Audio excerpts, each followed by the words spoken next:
इन जब औलाद जवान हो जाती है, यानी यूं समझ लें कि माँ बाप जवान होते हैं तो औलाद के लिए अच्छी अच्छी चीजें छुपा छुपा के रखते हैं कि मेरा बेटा आएगा तो मैं दूंगा या दूंगी। और जब औलाद जवान हो जाती है तो औलाद छुपा करके लाती है कि मेरे माँ बाप की उस पर नजर न पड़े। ये बहुत भयानक सूरत हाल, बहुत भयानक सूरत हाल है।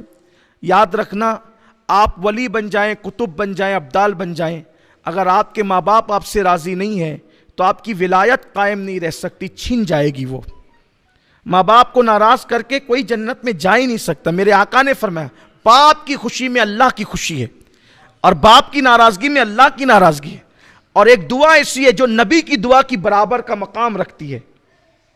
हुजूर अलैहिस्सलाम, और सिर्फ वो नबी सिर्फ नहीं, सैयदुल अंबिया की दुआ की तरह है। फरमाया, दुआ वालिदिही ले वालादिही का दुआई लकुम, कि तुम्हारे बाप की दुआ तुम्हारे हक में ऐसी है जैसे मुझ मोहम्मद की दुआ उम्मती के हक में। उम्मत के हक में हुजूर दुआ करे तो रद्द नहीं होती, और बेटे के हक में बाप दुआ करे तो रद्द नहीं होती। आज हम पीरों से, फकीरों से, मज़ारों से सबसे दुआ लेने चले। मैं कहता हूं सबसे बड़ा पीर तो तेरे घर में बैठा हुआ है।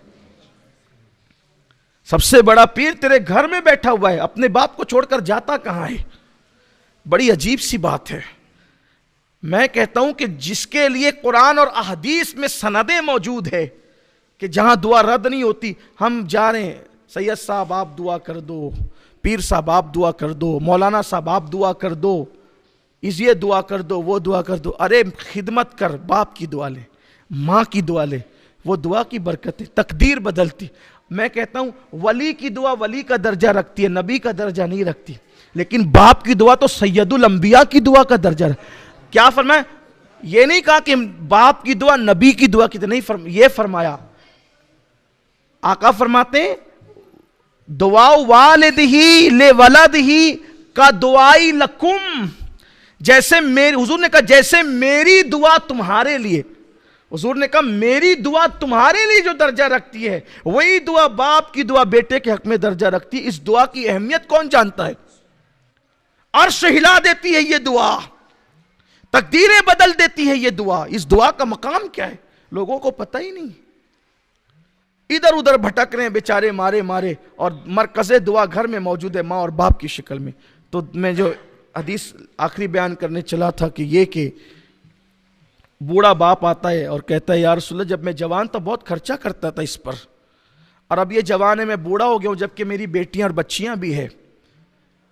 अब मैं इससे मांगता हूं तो ये मुझ पे तंगी करता है, सही से देता नहीं है पैसे।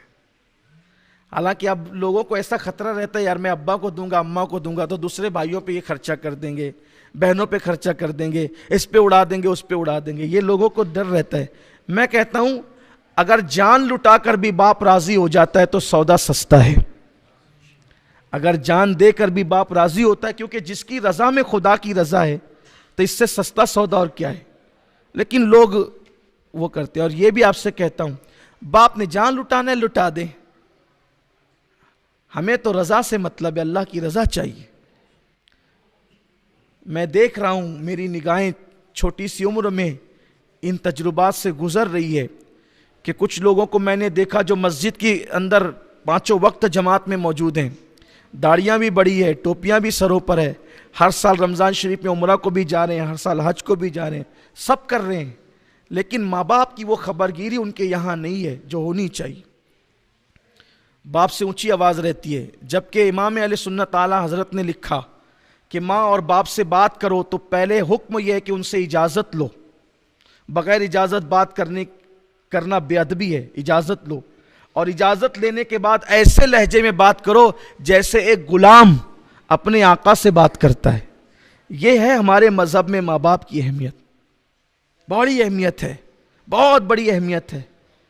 तो उस बाप ने कहा, हुजूर वो देता नहीं है, मैं पैसे मांगता हूं। तो उतने में बेटा भी आ गया, अर्ज़ किया, या रसूल अल्लाह ये मेरा बाप है, ये मुझे बहुत सताता है, मुझसे पैसे मांगता है, खर्चा मांगता है, तंग करता है, मेरे और दूसरे भी अखराजात हैं। और एक रिवायत के मुताबिक ऐसा है कि पहले जवान आया फिर बूढ़ा आया, एक रिवायत है कि पहले बूढ़ा आया फिर जवान आया। बहरहाल अब जब ये बात हुई ना, बूढ़े बाप की बात सुनी, जवान सामने आ गया, तो मेरे आका रोने लगे बूढ़े की बात सुन के। और हुजूर ने जो जवाब फरमाया वो ये, आका फरमाते हैं, ऐ बूढ़े, जहां जहां तक तेरी फरियाद की आवाज पहुंची मैं देख रहा हूं कि हर पत्थर हर दरख्त जर्रा जर्रा रो रहा है तेरी आवाज को सुन करके। और फिर उस जवान से कहा, जवान तू भी तेरे बाप का है और तेरी पूरी दौलत तेरे बाप की है, तेरी दौलत पर तेरे बाप का हक है और तू उससे छुपा नहीं सकता। और फिर मेरे आका अलैहिस्सलाम ने फरमाया, जिससे बाप राजी उससे अल्लाह राजी, जिससे बाप नाराज उससे अल्लाह नाराज।